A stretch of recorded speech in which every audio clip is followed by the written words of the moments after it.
My name is Clara. I'm 41 years old, a lecturer in business administration at a university in Denver. For 17 years my husband, Lucas, and I had been the picture of stability. To everyone else, we were the kind of couple that made marriage look easy, the cozy home in the suburbs, 2 steady careers, predictable weekend brunches, and vacations that always seemed perfectly timed. But behind that polished veneer, the cracks had been spreading for years. I just chose not to look too closely. That evening, Lucas was in the shower. The steady hum of running water echoed softly from the bathroom, a familiar sound, almost comforting. But then came another sound, one that would unravel everything I thought I knew about my life. A ping. His phone, carelessly left on the nightstand, glowed in the dim light of our bedroom. Normally, I would have ignored it. I was never the kind of wife who snooped. Trust had always been my quiet religion, something sacred, unexamined, and absolute. But that night, intuition whispered differently. That subtle, suffocating instinct, the one that only speaks when something inside you already knows the truth, urged me to move. I reached for the phone. The notification on the screen was chilling in its simplicity. Table for 2 confirmed at Lumiere, Friday at 7:30 p.m. window seat as requested. She'll love it. For a moment, I couldn't breathe. Lumiere. One of Denver's most exclusive restaurants, the kind of place you booked weeks in advance. Lucas and I had once dreamed of going there for our 10th anniversary. We'd even picked out what we'd order. But he had cancelled last minute because of a work trip. We never rescheduled. And now he was going there for someone else. I didn't intend to unlock his phone. At least, that's what I told myself later. But my fingers seemed to move on their own. The passcode hadn't changed. Still our wedding date, for simple digits that once meant forever. What unfolded on that screen wasn't just infidelity. It was a parallel life. Messages. Photos. Notes. Entire conversations with someone named Sophie, a young, blonde woman from the communications department at the law firm where Lucas was a partner. Their exchanges were filled with inside jokes, shared lunches, weekend getaways, and words I hadn't heard from him in years. In that moment, something inside me, quiet and loyal and patient, broke. I had always thought betrayal would come with warning signs, late nights, distant behavior, a coldness in bed. But no. It arrived like a whisper in the dark, one small notification, a digital spark that burned through 17 years of trust. And as the water kept running in the bathroom, I realized I was standing on the edge of a life I no longer recognized. They spoke constantly, not just daily but hourly. About everything. The first sip of her morning coffee. The color of the dress she wore to bed. Little things that once belonged to the quiet corners of my own marriage. And the photos. Images from a 2-day work trip to Santa Fe. There was Sophie, curled in Lucas's arms, her head on his chest, both of them glowing in a way I hadn't seen in him for years. His smile, so unguarded, so alive, was almost unrecognizable. The same man who had stood beside me through the financial crash of 2008, the man who once promised that no storm could shake us, now beamed at someone else like she was his entire world. The air seemed to drain from the room, leaving only a sharp, metallic ringing in my ears. My hands trembled. I wanted to scream, to throw his phone across the wall, to shatter something just to feel it break. But instead I stood there frozen, breath shallow, knuckles white around the device. Have you seen my blue tie? Lucas's voice floated from the bathroom, casual, innocent, as if nothing in our world had changed, as if he hadn't just set fire to 17 years of marriage with a dinner reservation and a smile. I swallowed hard, forced my voice steady. Second drawer, I said, flat, expressionless. I placed the phone back on the nightstand exactly where it had been, as though preserving a crime scene, then sat down on the edge of the bed, feeling the weight of everything I couldn't yet show. That night, I lay beside him as I always did. His breathing was even, calm, like a man with nothing to hide. Mine was shallow and tight, my back rigid, turned away from him. My body felt like a drawn bow, tense, silent, waiting to snap. How many times had I dismissed the warning signs? His distant eyes. The late nights at the office. The faint traces of unfamiliar perfume. The crisp, freshly pressed shirts that smelled too clean, too careful. I had told myself it was work stress, pressure, exhaustion, anything but betrayal.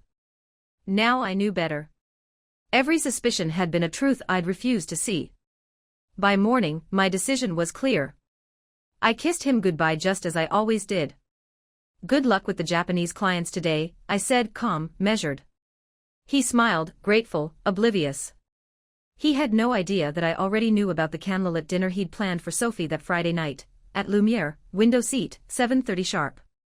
When the door clicked shut behind him, I stood in the quiet kitchen, surrounded by the hum of the refrigerator and the faint ticking of the clock. Then I reached for my phone and called HR at the university. "I'd like to request a 3-day leave," I said. "Not to cry. Not to grieve. But to prepare." For 17 years, I had been the perfect wife, patient, forgiving, endlessly composed. But that version of me had ended the moment his phone lit up. Now, staring into a cup of coffee gone cold, I felt something I hadn't in years, the hollow ache of clarity. And beneath it, the slow, steady rise of resolve. In less than 12 hours, the world I'd trusted had been stripped to its bones. But instead of falling apart, something else began to take shape inside me, sharp, steady, and terrifyingly clear. I didn't want a confrontation. No screaming, no shattered dishes, no tears staining the kitchen floor while he stood there muttering, "I'm sorry," in that hollow, practiced way men do when they're only sorry they've been caught. No. If Lucas wanted a special night with Sophie, he'd have it, just not the way he imagined. I opened his email. His digital life was as organized as his real one, every meeting and reservation neatly color-coded. He had never considered that someone might one day read between the lines. There it was, Friday, 7:30 p.m., Lumiere. A note added beneath it, window seat, soft lighting, Bordeaux preselected. Every detail planned to perfection. A romantic evening designed for two people living lies behind polished smiles. I stared at the screen for a long time, then typed Sophie's name into the firm's internal directory. Sophie Walker, Internal Communications. 5 minutes later, I had her social media open.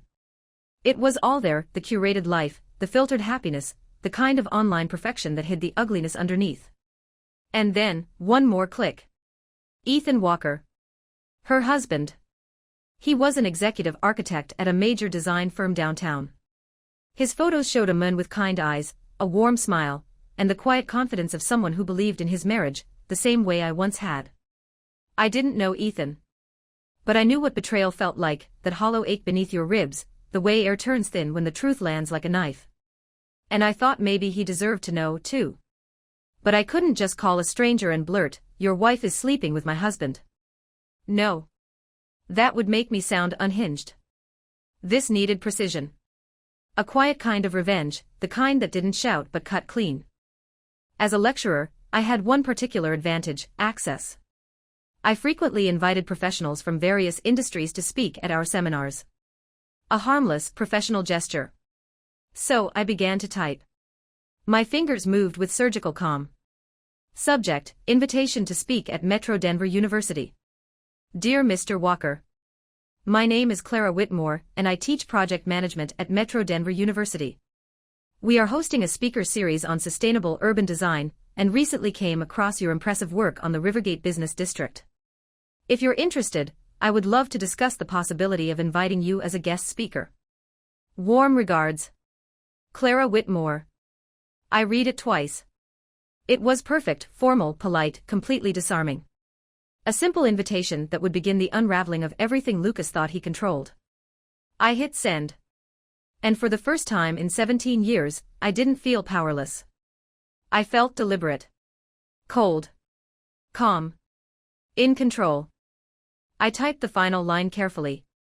I've scheduled a dinner for this Friday at Lumiere, 7:30 p.m., to discuss the details. It would be an honor to meet you there. Then I hit send. My hands trembled slightly over the keyboard, though my expression stayed calm, almost serene. Within 2 hours, my inbox pinged with a reply. From Ethan Walker. Subject, guest speaker invitation. Thank you, Ms. Whitmore. I'm very interested in this opportunity. Friday at 7:30 at Lumiere works perfectly. I look forward to meeting you. I read his words again and again, feeling my pulse drum in my throat, a strange, quiet rhythm of nerves and sorrow. He didn't know yet. But he would. And not through shouting or scenes, not through rage or broken glass, but through the kind of truth that slices deeper because it's calm. The hardest part came next. I picked up the phone and called Lumiere. The hostess's voice was warm, polished, professional, the voice of someone who catered to people with secrets and silk wallets. "Good evening, Lumiere. How may I assist you?" "I'd like to book a table for 2 this Friday evening," I said. "Around 7:30 p.m. if possible." "Certainly," she replied. "Would you prefer any particular section?" "A table by the window, if one's available," I answered evenly. Then, after a heartbeat, and if possible, one near the reservation under Hamilton and Rothman. "We're potential partners and would like to be seated close by." A half-truth but effective. "One moment, ma'am," there was the faint sound of keys tapping. "Yes, I can place you near them." "Would you like any special requests, wine pairing, dietary preferences?" "Just a good view," I said, allowing a small, private smile to flicker across my lips, though she couldn't see it. When I hung up, the silence of the room felt different. Denser. Electric. Everything was ready. No screaming. No accusations. Just a quiet, devastating reveal, orchestrated with precision. Lucas always believed I was soft, that I would never have the nerve to challenge him. He mistook gentleness for weakness. Friday night would prove him wrong. When the evening came, I arrived at Lumiere 20 minutes early. The air outside was crisp, the kind of cool that carried the scent of autumn and consequence. I wore a teal silk dress, the one Lucas once said was too loud for dinner. My hair was pinned in a soft bun, my makeup subtle but deliberate. On my feet were champagne-colored heels I had bought years ago, and never once worn outside the box. I hadn't dressed to impress anyone. I had dressed for battle. As I walked through the doors, the soft hum of conversation, and the glow of candlelight wrapped around me. The maitre d' greeted me with a practiced smile, and led me toward the window, past tables where laughter sparkled like champagne, until I saw it. The perfect view. And soon, the perfect reckoning. Tonight's battlefield wasn't a place of shouting or chaos, it was a 5-star restaurant bathed in candlelight, the air threaded with the soft strains of a violin, and the faint clink of crystal glasses. Lumiere was everything Lucas had promised her it would be, elegant, intimate, intoxicatingly serene. A place built for illusions. The waiter led me to my reserved table, perfectly positioned. From here, I could see the window seat, their table, where Lucas and Sophie would soon sit. It felt almost surgical in its precision, the kind of vantage point where a single glance could cut deeper than any scream. They weren't here yet. I sat down, smoothing the silk of my teal dress, and ordered a martini. My chest tightened with something sharp and unfamiliar. No matter how much I had rehearsed this moment, it still pressed against my ribs, not from fear, but from the weight of finally confronting a truth I had tiptoed around for more than a year. A voice broke through the quiet hum of the room. "Clara Whitmore." I turned. Ethan Walker stood behind me, tall, composed, dressed in a dark charcoal shirt that made the silver at his temples catch the light. He looked just like his photos, only more human. There was a tiredness in his eyes, the kind that comes from long hours at work, or from living alongside someone who's already halfway gone. "I'm really glad you came," I said, rising to shake his hand. My tone was steady, professional.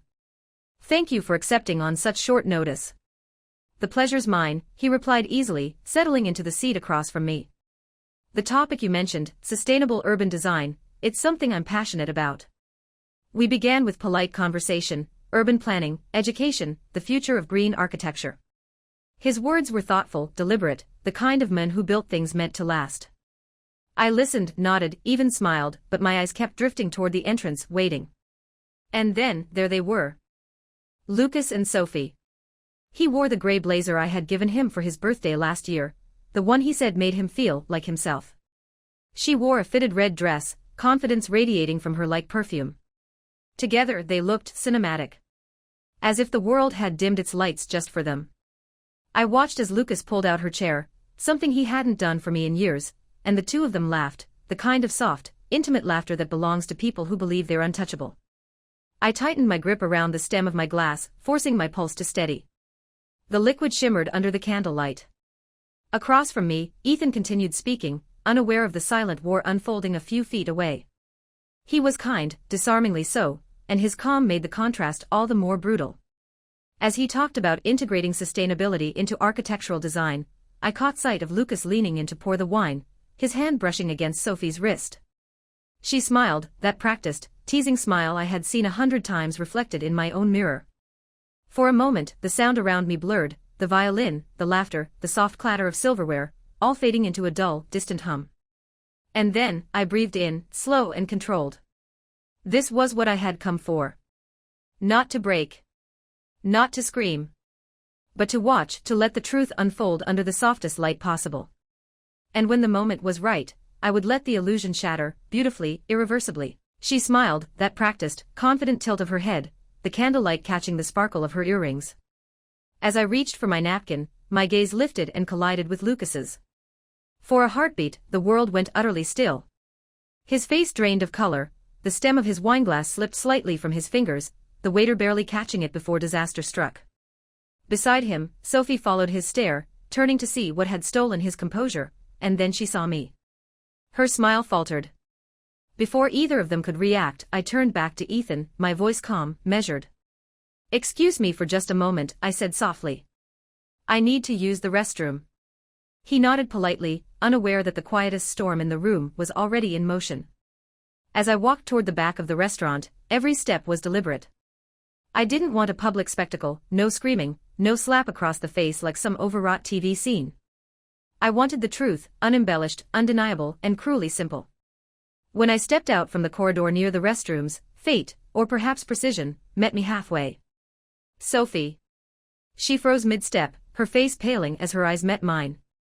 "You're Clara, right?" Her voice was thin, fragile, trembling. I nodded slowly. "And you must be Sophie," I said evenly. "The one holding hands with my husband under the table while your husband sits less than 10 steps away." The words hit like glass shattering on marble. Her lips parted, eyes wide. "Please, not here." "Why not?" I tilted my head slightly, my tone calm, almost curious. "Isn't this the perfect place?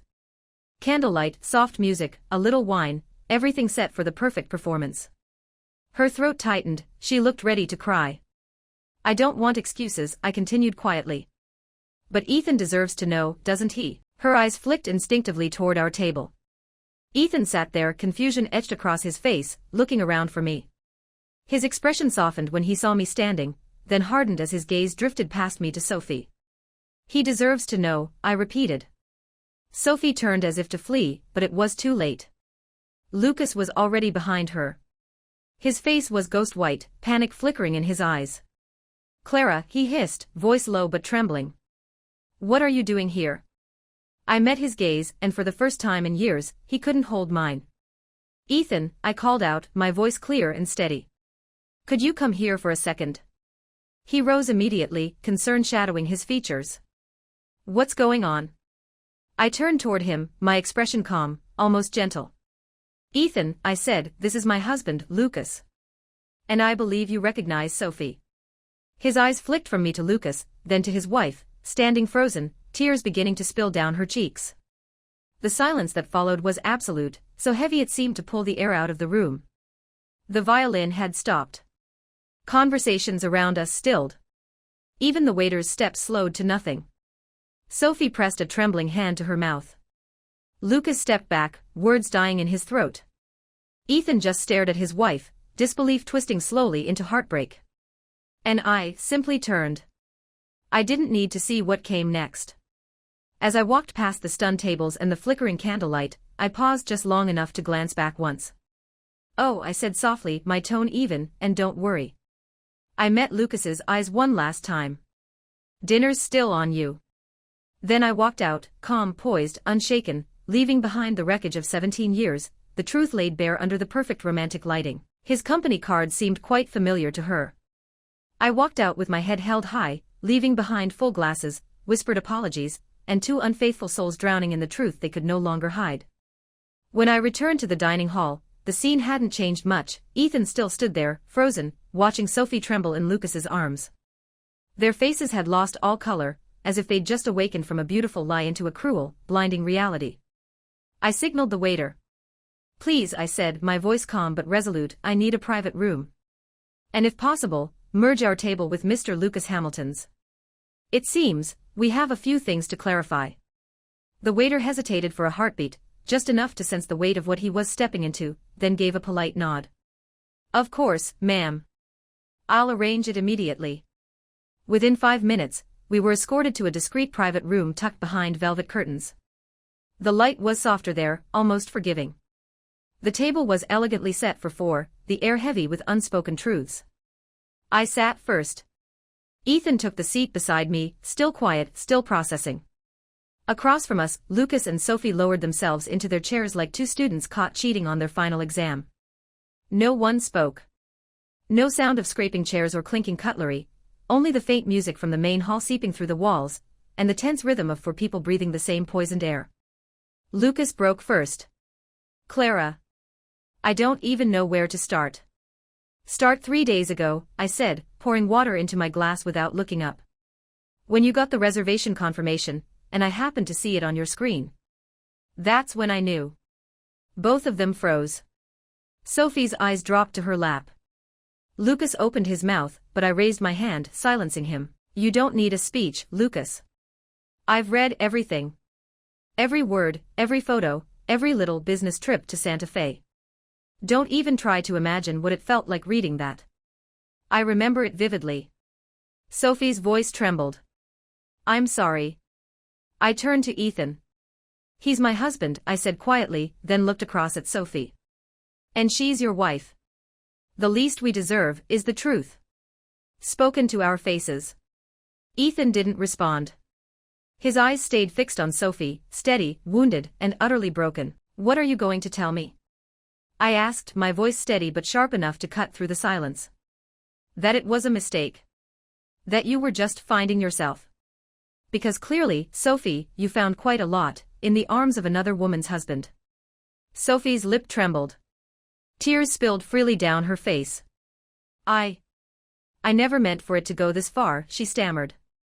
It started as a joke. I felt lost, unappreciated at home. Lucas, he listened to me. Ethan's voice broke through, low but filled with quiet fury. I listened too, he said, his hands trembling on the table. I spent entire weekends redesigning your office, rearranging every detail because you said you needed a space that inspired creativity. I believed in you, Sophie. I believed in us. Lucas turned to me, his voice shaking. Clara. I know I messed up. I destroyed the most valuable thing in my life. But please, don't let this be the end. I smiled then, not kindly, not sympathetically, but with the calm resignation of someone who has already walked through the fire and come out the other side. Lucas, I said quietly, the end didn't start tonight. It began the moment you looked at Sophie the way you used to look at me. That's when you decided that our vows were just words, not promises. That's when everything that mattered began to die. He lowered his head. Sophie turned away, sobbing silently. I reached into my purse and placed a hotel key card on the table.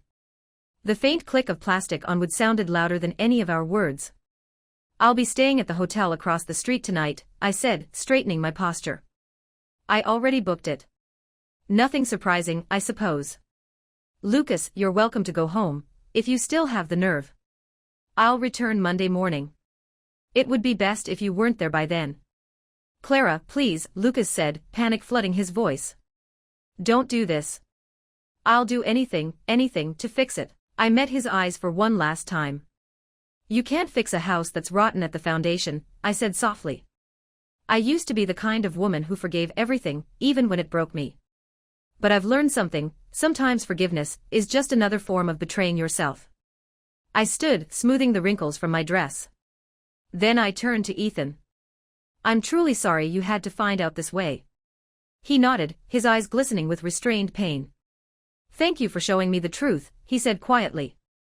It hurts, but I needed to see it. I looked at Lucas and Sophie one final time, 2 people who had once mistaken desire for destiny. I wish you both luck, I said as I reached for my purse. Not because I forgive you, but because everyone pays for their choices. Sooner or later.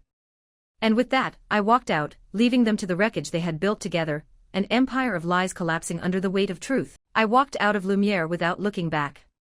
The sound of my heels struck sharply against the stone path, echoing through the cool night air of the upscale district, each step a clean break from the life I'd just left behind. In my hand was a small clutch, inside it the key to room 1203 at the Celeste Hotel, a suite that looked out over the sleepless lights of downtown Denver.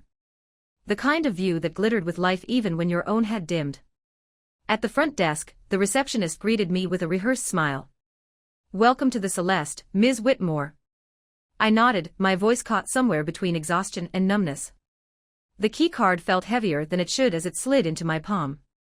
Inside the suite, I locked the door, slipped off my heels, and walked toward the window. The city stretched endlessly before me, amber lights, glass towers, and the faint hum of midnight traffic. My reflection stared back at me, framed by the glow, a woman stripped of pretense, of illusions of him.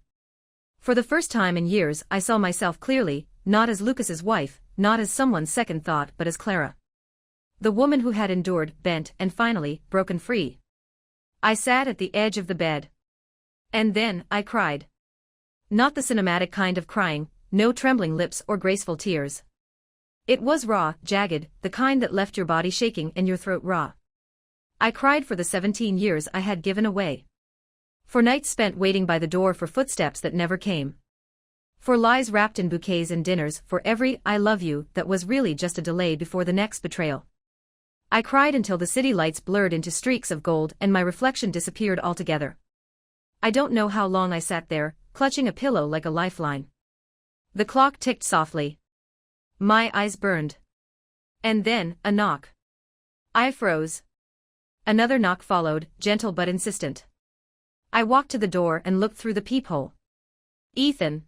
He stood there, shoulders slightly hunched under a dark overcoat, hair tousled by the wind, his face marked by exhaustion and disbelief. "I'm sorry to bother you," he said when I opened the door halfway.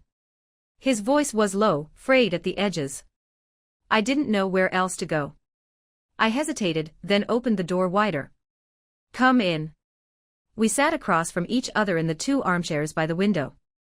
Between us, the city pulsed, alive and indifferent. Cars passed, lights changed, and somewhere below, people laughed. The world kept moving, as if nothing had shattered tonight.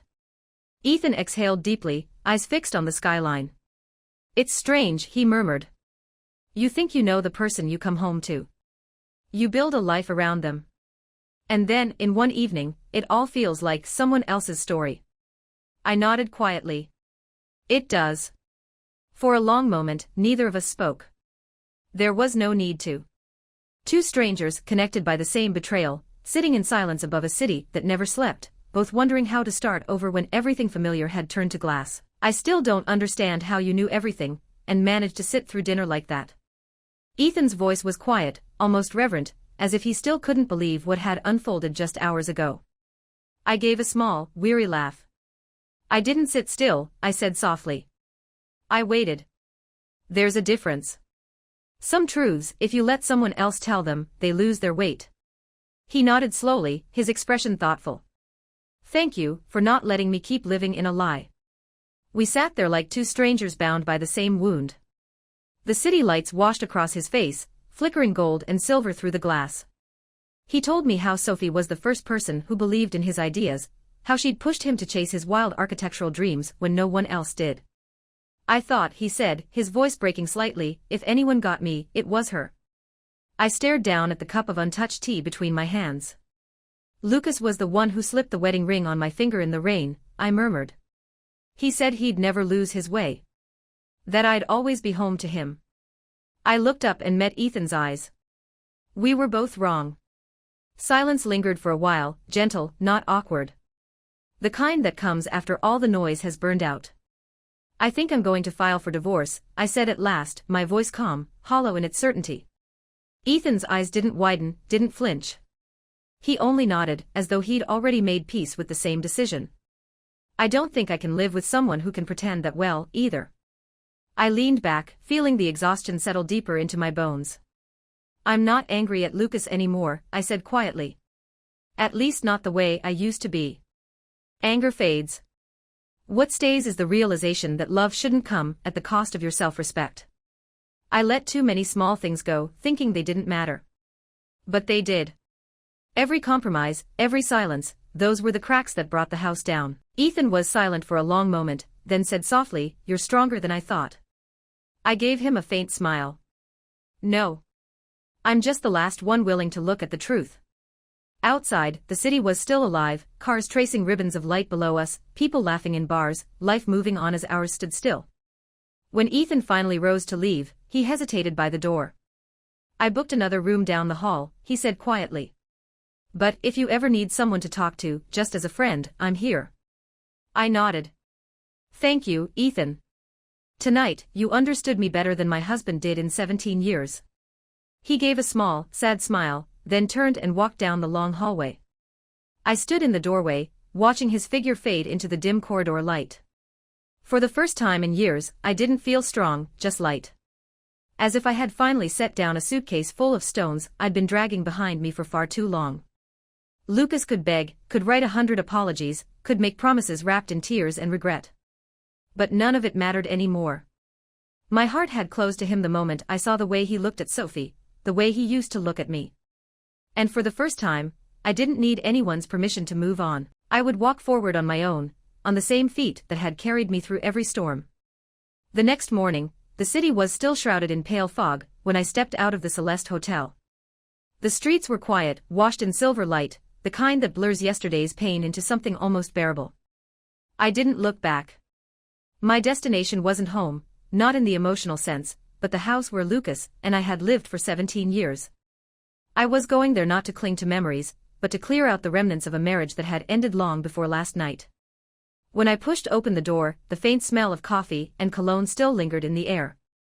Lucas was in the living room, sitting hunched on the couch. His hair was messy, his shirt half-buttoned, and his eyes, bloodshot, hollow, told me he hadn't slept. The moment he saw me, he stood abruptly, like a man who'd been waiting for a final verdict.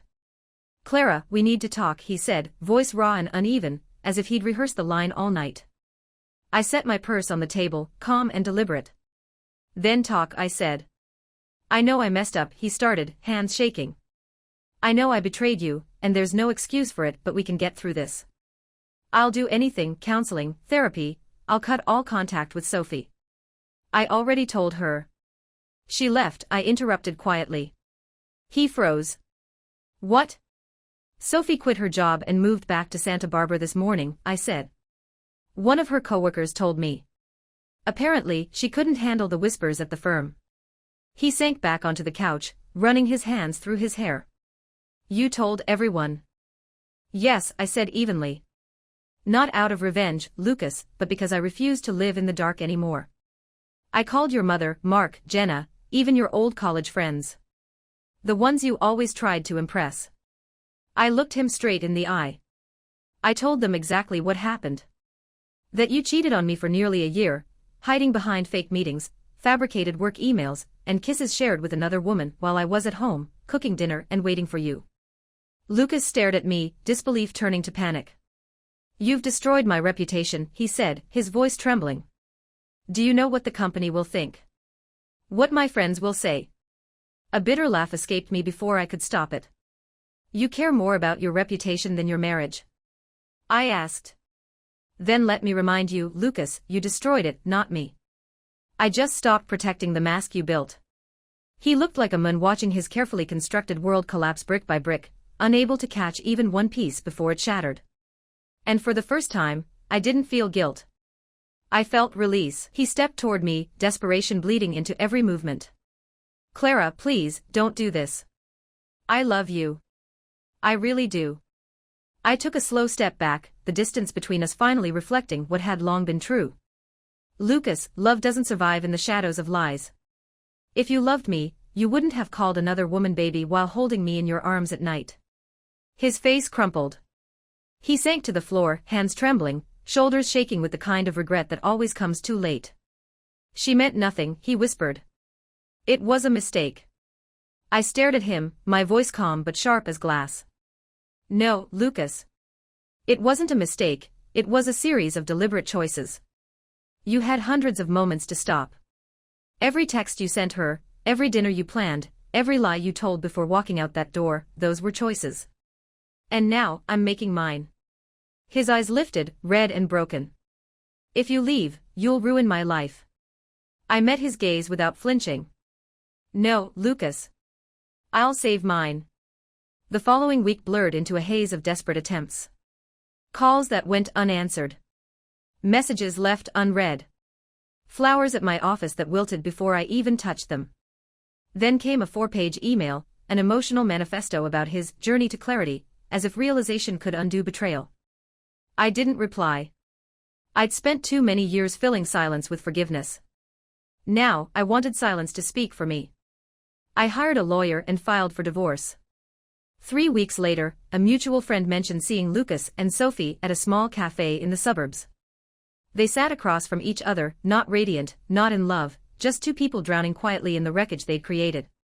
2 days after that, his final message arrived. I tried to move on with her, but there's nothing left. She doesn't smile at me anymore, and I don't see you in her eyes. I read it once, then deleted it. Some things didn't deserve space anymore, not even in memory. A few days later, word spread that Lucas had deactivated his social media accounts and temporarily stepped down from the board for personal reasons. The man who had built his entire life on appearances was now left to face the one person he'd been avoiding all along, himself. Spring arrived earlier than usual that year. One Saturday morning, sunlight streamed through the windows of my new apartment, warming the dark wooden floor. The city outside hummed softly, alive and unbothered. I poured myself a cup of coffee, and for the first time in years, the quiet didn't feel heavy. Then my phone buzzed. "Ethan. Coffee at Tanner's?" he asked simply. I smiled faintly, the corners of my heart softening. Maybe this was what healing looked like, not dramatic, not sudden, just a quiet morning, sunlight on the floor, and the promise of coffee with someone who saw me clearly. I glanced at the clock, 9:12 a.m. "I'm in. Give me 15 minutes, I replied, smiling. Since that night at Lumiere, Ethan and I, once strangers bound only by betrayal, had become something gentler. Companions. Survivors of the same shipwreck who'd washed ashore on neighboring beaches. It started with simple check-in texts: "Did you eat? How was your day?" Then came the weekend coffee runs, the casual walks through old bookstores, the quiet understanding that neither of us needed to fill every silence. We weren't trying to fix each other. Just learning how to live again. When I arrived at Tanner's cafe that morning, he was already there, at our usual table near the window, sunlight brushing his shoulders. A notebook lay open beside 2 steaming lattes. "I guessed right, didn't I?" he said, sliding one toward me with that soft, knowing smile of his. I laughed. "I'm starting to think you're the only one who remembers what I like. Lucas got my coffee order wrong for 17 years. Ethan chuckled, shaking his head. His loss. Our laughter wasn't heavy anymore. It didn't sound like we were trying to drown out pain. It was easy, unguarded, like we'd both finally exhaled. "How have you been?" I asked, watching him close his notebook. He leaned back, letting out a slow breath. "Officially finalized the divorce last week," he said, the words landing with quiet acceptance rather than grief. "Sophie didn't say much. Just left a note: 'I'm sorry for making you lose faith in love.'" I studied him for a moment. "And did you?" He met my eyes, steady, honest. "No," he said. "Because I'm learning to believe again. From scratch. But this time, not in promises. In small, consistent actions." His words settled between us like something sacred. I didn't respond. I didn't need to. In that silence we both knew, whatever was forming between us didn't need to be named yet. It was enough to exist, unforced and real. The months that followed moved gently, like a tide that no longer fought the shore.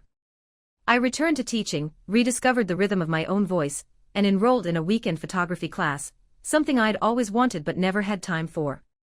My apartment was small but filled with sunlight and the soft scent of jasmine from the plants I'd finally learned to keep alive. Ethan threw himself back into his work, but he made time, always. He began speaking at my student seminars, his talks on design and empathy drawing packed rooms every time. Watching him speak, passionate and grounded, I found myself quietly inspired, not by grand gestures, but by the steadiness of someone who showed up again and again. One afternoon, after a particularly lively seminar, I turned to him as we walked out of the hall. "Come over," I said, almost shyly. "I want to show you the new place." He smiled, the kind that didn't ask for meaning or promise. "I'd like that." And for the first time in a long time, I realized, life wasn't about rebuilding what was broken. It was about planting something new in the space that finally had light. We had pizza on the balcony that night, the city shimmering beneath us like spilled gold. The air was soft and cool, carrying the faint hum of traffic and laughter from the streets below. I pulled a knit blanket over my lap and leaned back in my chair, feeling the quiet peace of a life that no longer demanded explanations. "Do you think we're changing?" I asked, watching the lights flicker across Ethan's face. He glanced at me, a small smile tugging at his lips.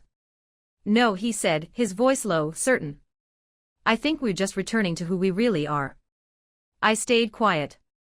But his words settled in my chest like something long lost finally finding its way home. It was one of those early summer evenings that glowed with promise, warm air, slow music, the scent of river water after an outdoor concert. We walked side by side, saying little, the rhythm of our steps matching without effort. Then, halfway across the bridge, Ethan stopped. "Clara," he said softly, turning toward me. "I'm not in a rush. I don't want to push you into anything you're not ready for. But if one day, you want to try again, not another marriage, not vows and rings, just something honest. A relationship built on trust, no pretenses, no secrets." He paused, his eyes searching mine. "Then I'm ready." I looked up at him, feeling the world fall quiet around us, just the river whispering below, and the last notes of music fading into the dusk. His gaze held no pressure, only a quiet patience that felt rare in a world of demands. "I'm not ready to love again the old way," I said after a moment. "But if it's the kind you described, simple, transparent, rooted in friendship, then maybe," I smiled faintly. "Maybe I've already started without realizing it." Ethan said nothing. He simply reached out and took my hand. His touch wasn't urgent, just steady, grounding. That hand didn't promise forever, it promised presence. And under the soft glow of the streetlights, with the breeze carrying the scent of summer, I realized I wasn't stepping into something perfect. I was stepping into something real. This time, I wouldn't have to trade my self-worth for love, because the man beside me understood what it meant to lose everything and rebuild from the ashes. A year after that night at Lumiere, the night my old life unraveled, I received an invitation to Professor Martha Benson's retirement celebration. She had been my PhD advisor, a mentor whose faith in me had outlasted even my own. The event was being held at the Hotel L'Airier, elegant, understated, exactly like her. I arrived early, wearing a simple navy dress that brushed against my knees, and my mother's pearl earrings, the ones I hadn't worn in years. In my hand, I carried a small, carefully wrapped package, a rare first edition of the book she'd once told me changed her life. As I stepped through the grand foyer, the soft murmur of familiar voices filled the air. The chandeliers glowed gently above, casting ripples of light across the marble floor. And for the first time in years, I walked into a room not as someone's wife, not as someone's mistake, but simply as myself. I had expected nothing more than a quiet evening, a few warm conversations, soft laughter, a gathering of old mentors and colleagues under the golden lights of memory. But the moment I stepped into the ballroom, the air shifted. By the wine table, surrounded by the low hum of polite chatter, stood Lucas. He looked different. Thinner. A touch of gray streaked through his hair, his once effortless charm replaced by something quieter, the weary elegance of someone who had been humbled by life. When he turned and our eyes met, time hesitated. For a heartbeat, neither of us moved. Then he walked toward me, a half-empty wine glass trembling slightly in his hand. "Clara," he said, his voice roughened by something between surprise and regret. "I didn't think you'd come." "I didn't think I'd see you here either," I replied, keeping my tone calm, not cold, not warm, just steady. He gave a faint, almost self-conscious smile. "Professor Benson, she's one of the few people who still talks to me after everything." I nodded. "She's always had a gift for seeing the best in people." For a moment he said nothing, just looked at me, searching for words that didn't seem to come easily anymore. Finally, he sighed and lowered his gaze. "I owe you an apology," he said quietly. "A real one. Not because you need to hear it, I know you don't, but because I need to say it." I stayed silent, giving him space. "After everything fell apart," he continued, "I lost more than I ever imagined. Not just my reputation or business contacts, I lost my self-respect. I thought I could hold on to Sophie, but it unraveled faster than the life I'd already destroyed with you." His confession hung between us, fragile and honest. When I finally spoke, there was no bitterness left in me, only the calm acceptance that comes when the storm has long passed. "I hope you find peace, Lucas," I said softly. He nodded slowly, eyes glistening faintly under the ballroom lights. And you? Are you okay? Yes, I said without hesitation. For the first time, I truly am. I'm rebuilding life on my own terms, and I'm not alone anymore. Just then, the doors opened. Ethan stepped into the room, tall, composed, wearing a charcoal shirt and an understated blazer. His presence carried that quiet steadiness I had come to depend on. When his eyes found mine across the room, he smiled, the same warm, grounding smile that had become my safe harbor. The one I used to joke about as the light at the end of the tunnel. Lucas followed my gaze. His expression shifted, a flicker of understanding, then acceptance. He nodded once, almost imperceptibly. I'm glad, he said simply. You deserve someone who knows what to do with your heart. I offered a faint smile. We both learned the hard way what not to do with one. He looked like he wanted to say more, but instead, he just raised his glass slightly, not a toast, but a quiet farewell. Then he turned and melted back into the crowd. A moment later, Ethan reached my side. You okay? He asked gently. I am, I said, slipping my hand into his. Completely. As the music swelled and laughter rippled through the ballroom, I realized something: closure doesn't always arrive with anger or vengeance. Sometimes, it comes in the calm acknowledgement that the past no longer has power over you.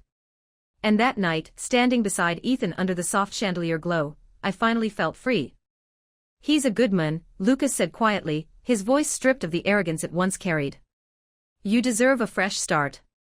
I placed my hand over my heart, the same heart that had once been shattered, now whole again, not because someone else fixed it, but because I finally learned how to. Thank you, I said sincerely.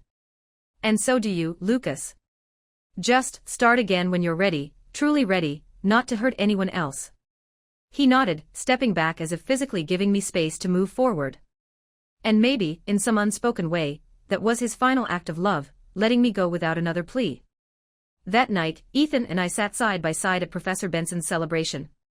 We laughed with old friends, took photos, and later, when the lights dimmed and the band began to play a slow tune, he reached out a hand. May I? He asked. I smiled and took it. Under the soft, golden light we danced. No grand declarations, no promises written in the air, just the quiet understanding of two people who had been broken once and had found their way back, not by rebuilding from scratch, but by filling the cracks with honesty, time, and trust. When the evening ended, we stepped outside into the cool night.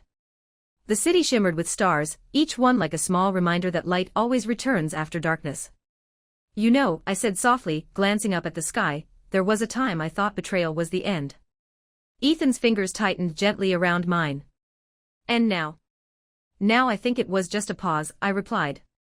A painful one but necessary, so I could finally turn toward a better path. He smiled and we walked on, hand in hand, without looking back. Because the past was finally closed, sealed with forgiveness, not bitterness. The present was painted in trust, and the future was quietly unfolding with every step we took together. 1 year after the storm, I was no longer the woman who sacrificed her peace for a love built on lies. I was Clara Whitmore, steady, whole, and free. I hadn't just survived betrayal, I had transformed it into strength. I learned that loving someone deeply should never mean losing yourself completely. And when life forced me to choose between staying broken or standing tall, I chose myself. No regrets. Because sometimes the most powerful kind of love is the one you give back to yourself.